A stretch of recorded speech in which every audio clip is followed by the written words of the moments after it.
Hey, newsflash, everybody. The Diamondbacks pennant last year may not have been a fluke.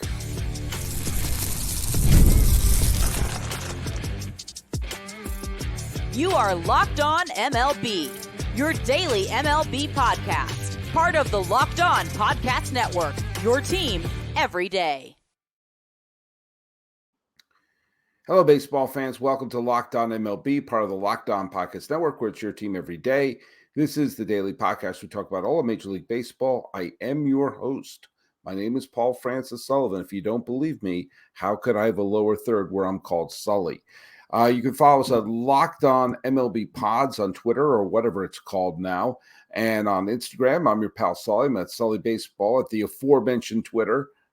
Sully Baseball Podcast on Instagram. Today's show is brought to you by FanDuel. Now through September 22nd, all FanDuel customers can bet $5 to get a 3-week free trial of NFL Sunday Ticket from YouTube and YouTube TV. Visit FanDuel.com/lockedon to get started. Hey, let's get started on today's show. Before we get going, let's go talk about the trivia question. And the question was, between 1980 and 1998, who were the three players to lead the American League in stolen bases? Only three people between 1980 and 1998 led the league, American League, in stolen bases. Now, Scott Horsemeyer, who's tends to get a lot of these ones correct, he wound up he was overly ambitious. Obviously, Ricky Henderson, who led the league in 1980 and 1998. That's quite a run. Led the league pretty much every year from 1980 until 1992, except for the 1 year where he was injured, and Harold Reynolds led the league. Then Kenny Lofton took over the mantle, and eventually Ricky Henderson won it again. He added Brian Hunter, who led the league in 1999, the year after Ricky Henderson's final year of leading it. So yeah, I'll give you all the credit in the world for that. Good job, Scott Horsemeyer. There you go. We're going to go through a little bit of who owns baseball, because by going over who owns baseball for the 25th day of August 2024, you're going to get a real good sense of some of the big storylines that have been happening. By the way, just keep in mind, next week is September. So if you're still contending now, if you get to Labor Day weekend, which is a week from today is Labor Day. If you are still a team that's in position for a playoff spot a week from today, and you are the general manager of that team, you can take a bow. As much as some of you may hate Brian Cashman this or this manager that, if you get to Labor Day and you're still a playoff team, that's really all you could do if you're the front office. Hey, I got you to the last month of the season. And we all know a lot of things can happen in a month. Flukes can happen. Hell, the best team in the American League in July were the Oakland A's. We've seen teams have spectacular months who are not good teams. We've seen teams that are wonderful ball clubs have a losing month. So if you get to this point, that okay, we're on top of the ski jump. We're about to go the final month. We're in that last lap going around. If you're the front office, said, hey, I got you to this point. Now it's just chance. And we all know that weird things can happen in the postseason, and teams that can look like a fluke can go out and go deep in the postseason. Case in point, last year, the Arizona Diamondbacks, who were in first place for a big chunk of the season last year, then had a horrific few weeks that took them out of the playoffs. They started jostling for position with the Chicago Cubs. They made the postseason and then got to Game 5 of the World Series. And more than one person took a look at that and said, oh, that was a bit of a fluke. There was a bit of a this. There was a bit of a that. Well, the D-backs are showing that maybe it wasn't a fluke. Maybe they were a really darn good team.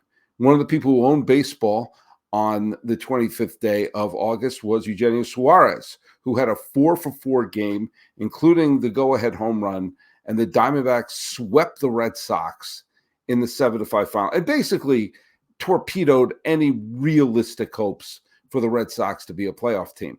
Unless the Red Sox have a dynamic month of September and the Royals or the Twins absolutely collapse. And frankly, I don't see either one of those things happening. I think the Red Sox are an 82-83 win team.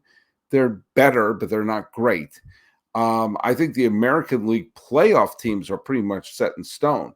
But that being said, let's just take a peek at something here. The Diamondbacks have swept their last two series. They swept the Miami Marlins, which you're supposed to. If you're a team like the Diamondbacks, you got to sweep teams like the Marlins. And they just swept the Red Sox. And they went on a 6-3 road trip. And Torey Lovullo has his team on fire. In their last, let me just put it this way. In their last 39 games, okay, they've won 30. They've won 30 of their last 39 games. And they are pretty much within 3 games of the Dodgers. And the Dodgers, who, by the way, had a very good game. They wound up winning that series against the Rays. Obviously, there was the Ohtani walk-off on Friday.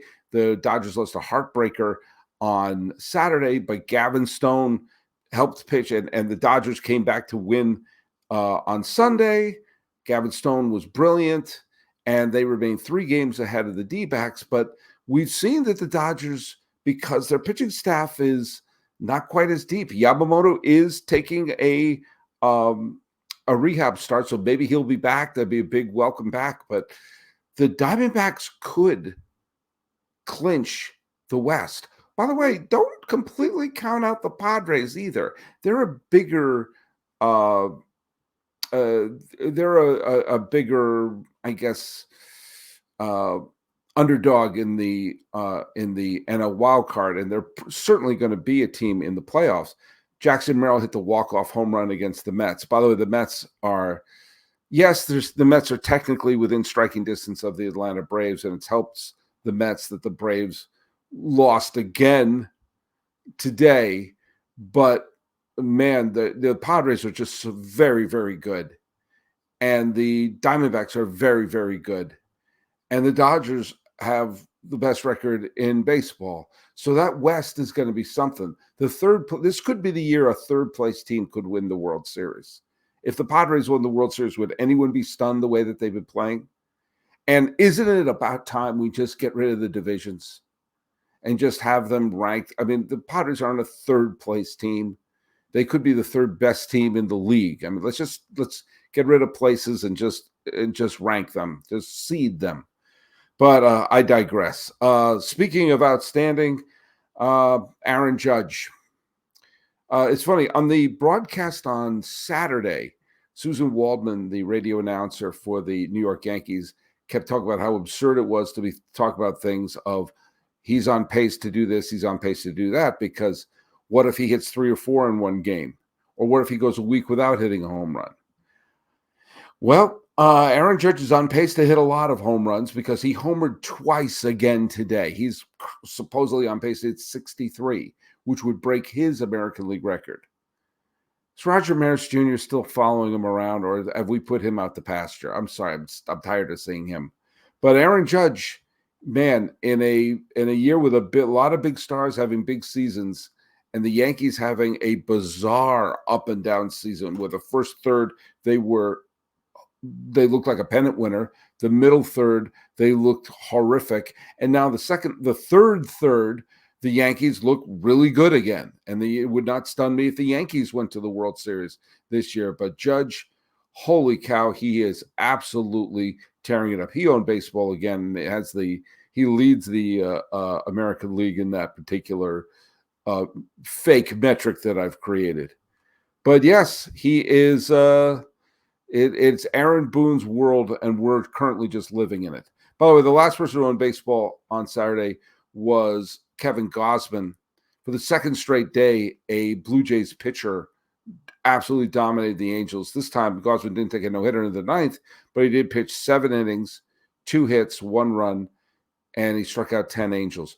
Think about that. The last two games, the Angels have combined for 3 hits. Eugenio Suarez got 4 hits today. Suarez has out-hit the Angels today if you take 2 full games with the Angels.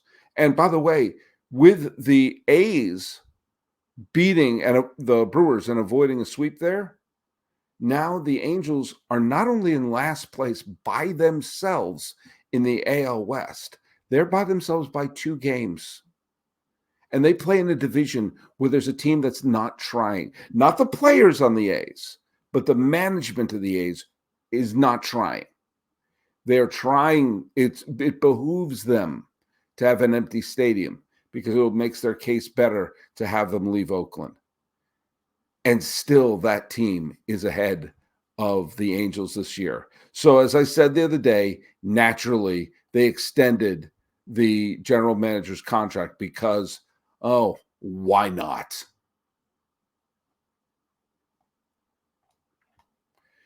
Hey, this episode is brought to you by our friends at FanDuel. You've heard us talk about FanDuel. It's America's #1 sportsbook. Well, we have something a little different for you. Now through September 22nd, all FanDuel customers can bet $5 to get a 3-week free trial of NFL Sunday Ticket from YouTube and YouTube TV. Then with a YouTube TV base plan, you'll be able to watch every regular season Sunday out-of-market game. All you need is a Google account and a current form of payment, and you can cancel at any time. Just visit FanDuel.com/lockedon to download America's #1 sportsbook. Thanks for making Locked On MLB your first listen. Now, I'm going to give you a suggestion. Go find your favorite team.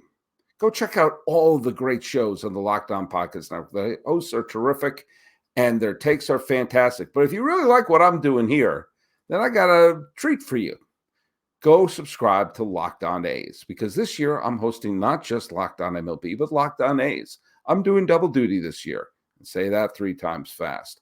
This is a strange year to cover the A's because it's their last year in Oakland, and they're kind of going to crash on the couch in Sacramento until maybe a stadium is built in Las Vegas, or maybe not.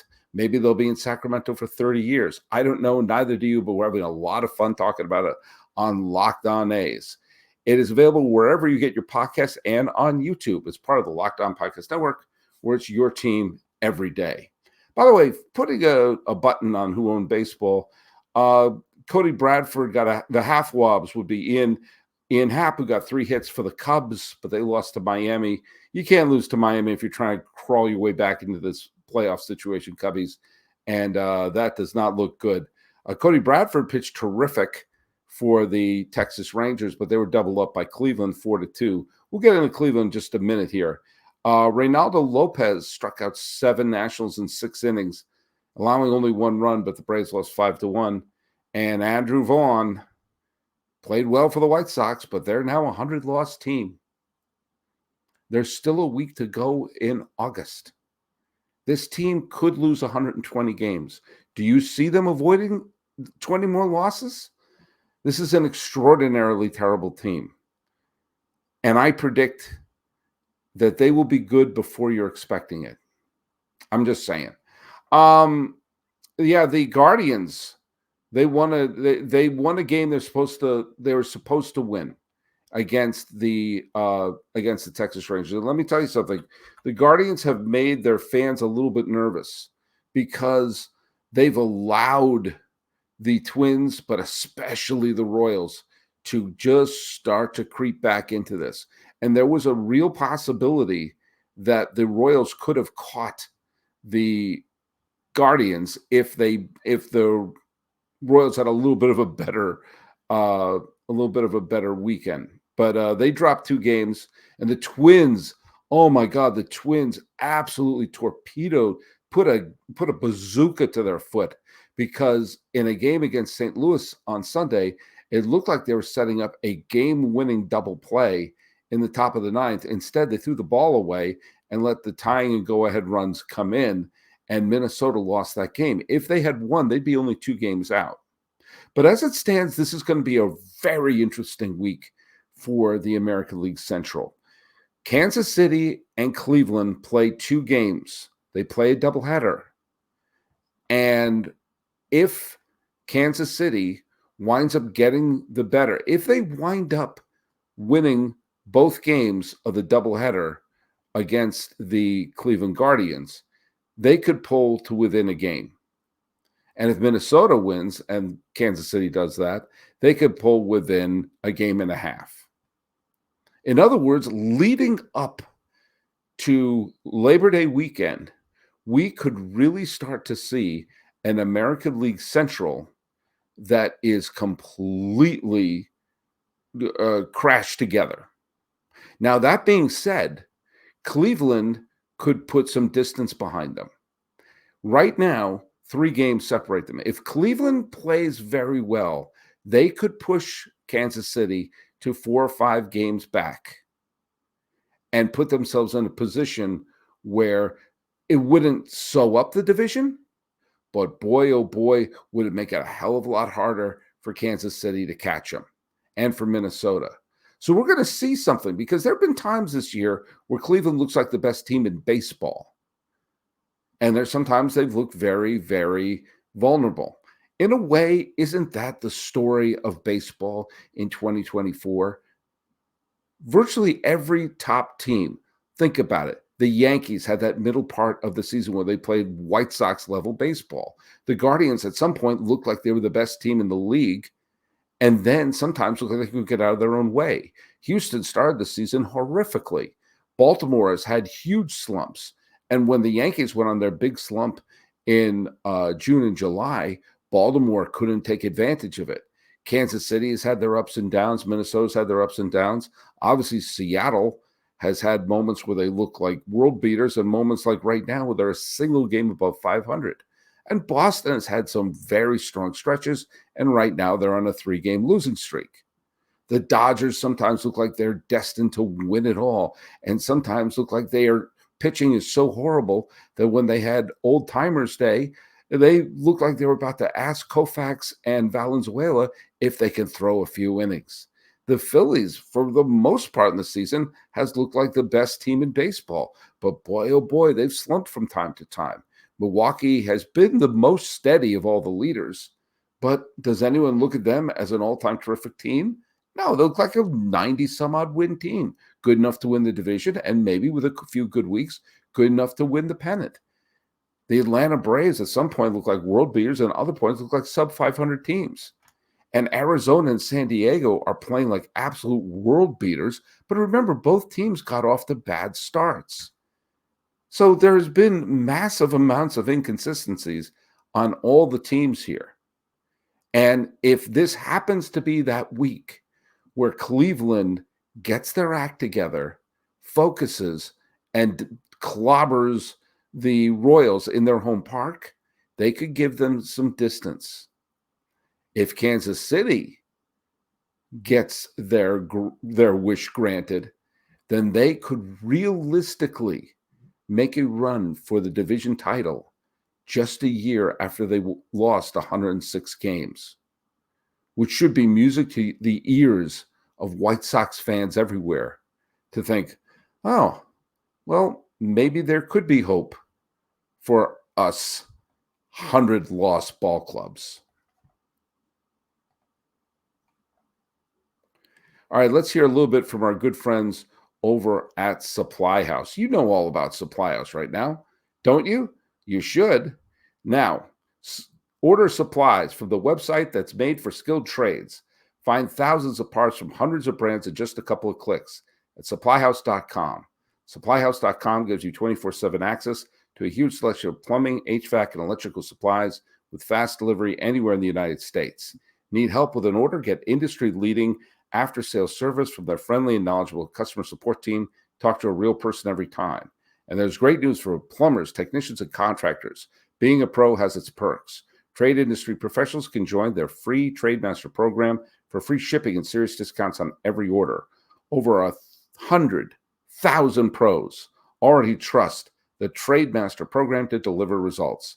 Apply for your membership today and get a competitive edge on every order at supplyhouse.com/TM. Save money and time when you order online. Order plumbing, HVAC, and electrical supplies from supplyhouse.com. Real people, real service all the time. Hey, this is a reminder that Locked On has begun the first ever national 24/7 streaming news service for all your sports needs. Locked On Sports Today is available on YouTube and the Amazon TV app and the Free Fire TV channel app. Check out Locked On Sports Today, available wherever you get your podcasts. Okay, you've probably heard this story, but I really love this story.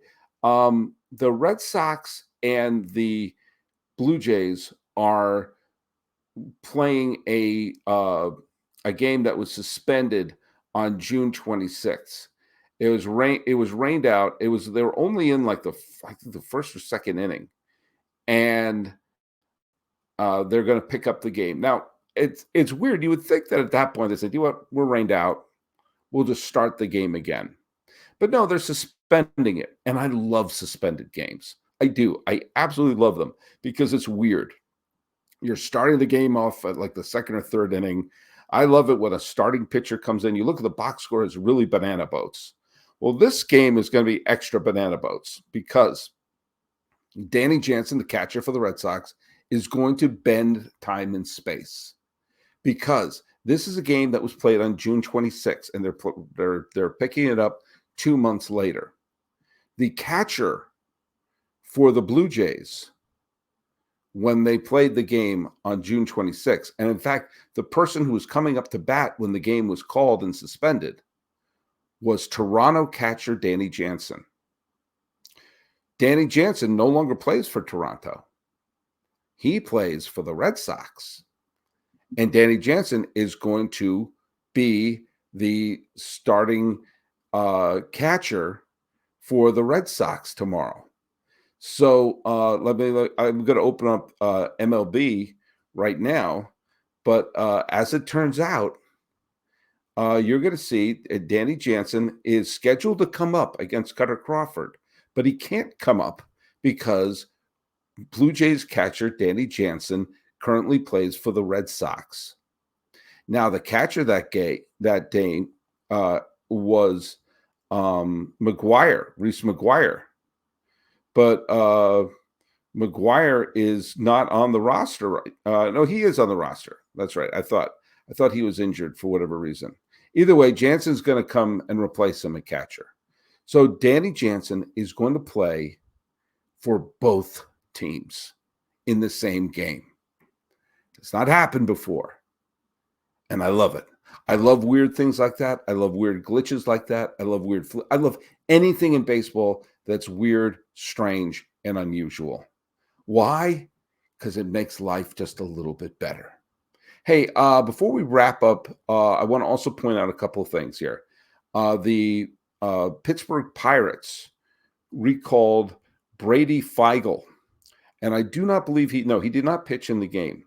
But Brady Feigl, who is pitched for Mount St. Mary's College back in 2012, was drafted.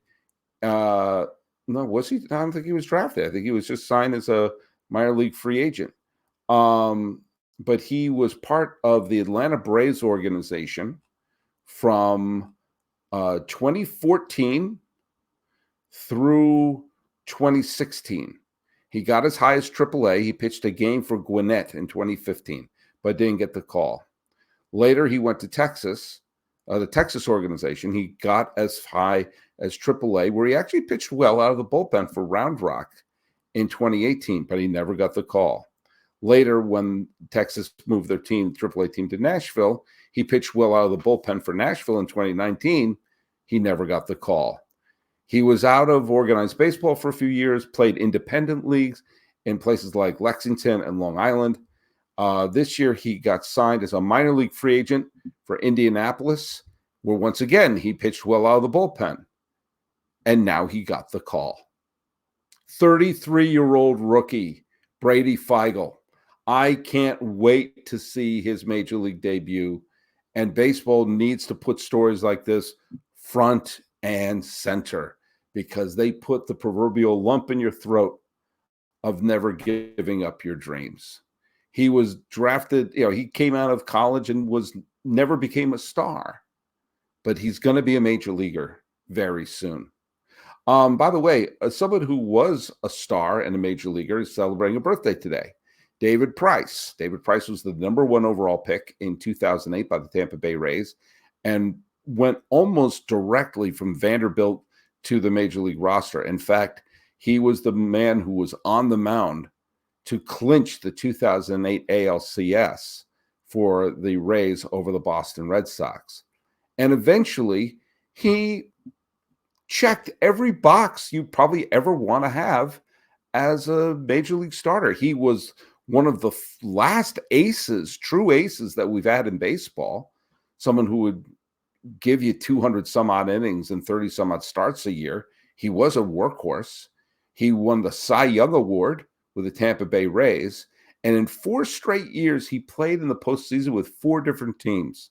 2013, he played in the postseason with Tampa Bay. 2014, he played in the postseason with Detroit. 2015, played in the postseason with the Blue Jays. In 2016, played in the postseason with the Red Sox. Eventually, in 2018, he pitched well in the World Series. In fact, there was an argument that he could have been the World Series MVP in 2018 and pitched into the 8th inning of the clincher in Los Angeles and became a millionaire many times over. Eventually, he retired, but he had a good, solid career. Is he a Hall of Famer? Not 100% sure, but it will be an interesting conversation to have when his eligibility comes up. But it's his birthday today. Happy birthday to Cy Young Award winner, multi-time All-Star, someone who broke Red Sox fans' hearts back in 2008 and mended them in 2018. Now, today's trivia question.